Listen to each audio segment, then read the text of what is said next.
Hello guys, tutorial para sa Tunnel Core Lite.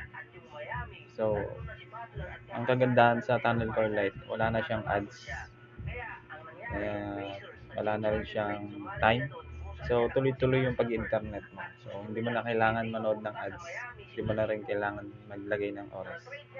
So, kailangan sa mga bago pa lang, kailangan nyo mag-download ng Tunnel Core Lite. So, tatype nyo lang sa Play Store, Tunnel Core Lite. So, kailangan nyo ng legit internet para ma-download yung application. So, sa akin, na-download ko na.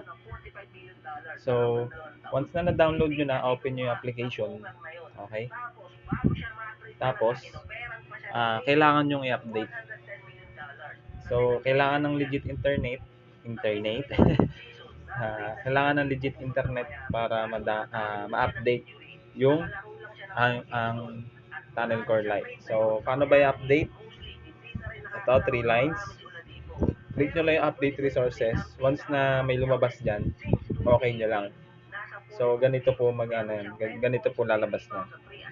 So, once na ganito na po yung version ng Tunnel Core nyo, may kita nyo, resources version B1.6.4. So, kailangan ganyan po yung inyong version. So, once na na-update nyo na, gamitin nyo na yung yung globe or TN na SIM card nyo. So, paalala lang, kahit walang blocking yung globe, so wag nyo gagamitin yung mga personal number nyo. Okay? Lalo na yung mga number nyo na nakasave sa mga accounts or sa mga bank account. So, gumamit kayo ng mga dummy SIMs. Okay? So, gagawin ko, open ko na yung data. So, ang gamit kong SIM card ay TN.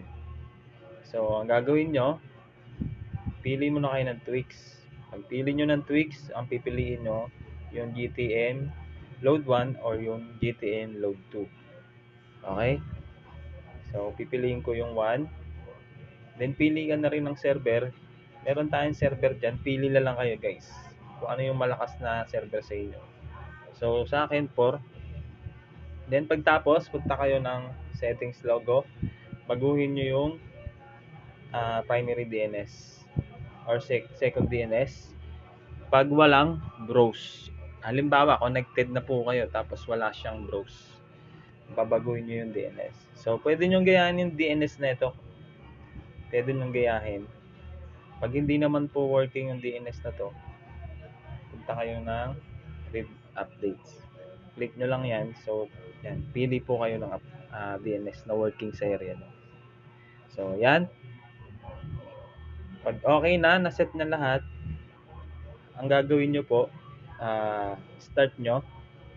Pagka-start, punta kayo ng logs. Tapos, tignan nyo po kung 3 auto found na siya. Okay. Ulitin ko lang guys Start. Punta kayo ng logs. Ayan guys. Pag ganito guys nakikita nyo, 3 auto move temporarily. Ang gagawin nyo guys, stop nyo. Tapos, airplane mode nyo. Pagka airplane mode, off mo na. Tapos, start mo lang. So, bakit kailangan gawin yung ganitong airplane mode?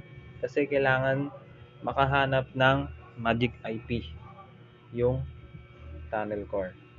So, ibig sabihin po ng magic IP, kaya po kailangan natin ng magic IP para hindi po ma-block yung mga SIM na gagamitin natin.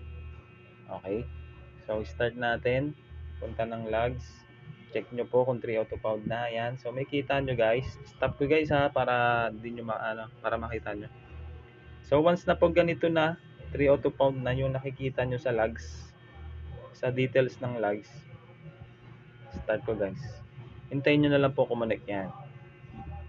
So, once na connected na siya, pwede na po kayong mag-internet. Pwede na po kayong YouTube, Facebook, TikTok, or ano man pong gusto nyo pong gawin. So, try natin sa YouTube. Ayan guys.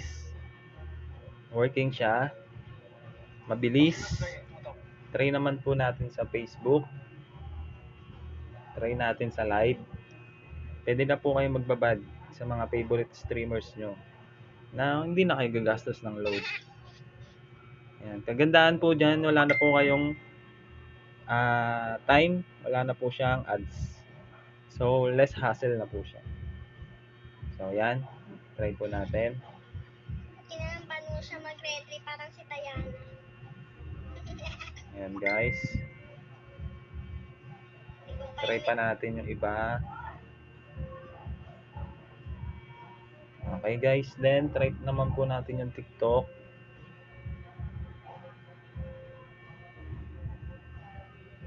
Ayan, guys. Tayo nyo lang. Ayan, nagda-load siya. Ayan. So, kita nyo naman guys, working yan guys. Wala pong load yung ating TM. So, ganun lang mag-connect. Ayan, medyo mabagal lang yung cellphone ko. Ayan. Next. Nakarating ako sa bagong rank. Ayan. So, yan guys, working yan guys ha. So, paalala na lang guys. Ayan. Paalala lang guys, depende po yung tunnel core natin sa signal, depende rin yan sa location. So, hindi po wifi yung ating internet, mobile data po. Ibig sabihin, hindi po siya stable minsan po mabilis at minsan po mabagal.